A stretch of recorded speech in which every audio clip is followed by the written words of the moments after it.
All right, we are doing 1.4 example 24. It says Leslie got a student loan for 12,090 Canadian dollars to pay her tuition at the University of Toronto this year. If Leslie has to repay 16,000 Canadian dollars in 2 years, what is the annual interest rate if the interest rate on the loan is compounded monthly? So compound interest says it in the instructions in our word problem. So we'll go ahead and set it up. So her initial loan was 12,090. Okay. 1 plus, we do not know R. R is the part that we're trying to look for, so we're going to keep that out of our equation. Compounded monthly means that I have to divide our R by 12. And then looks like, how long was it for? 2 years. 2 years.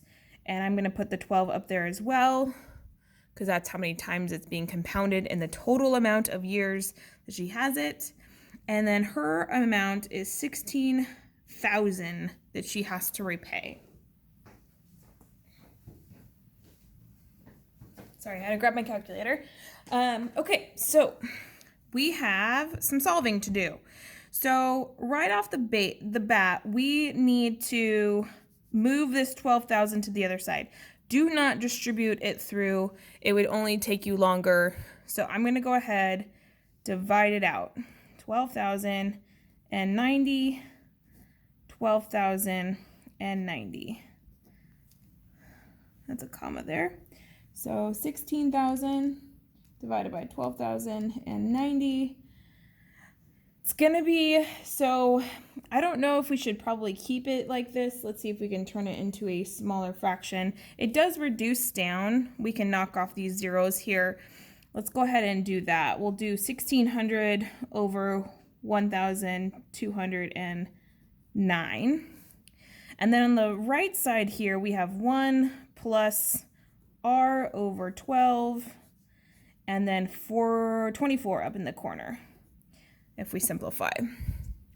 So here's what we have to do next. Since we're doing reverse PEMDAS, the 24 exponents got to go to the other side next.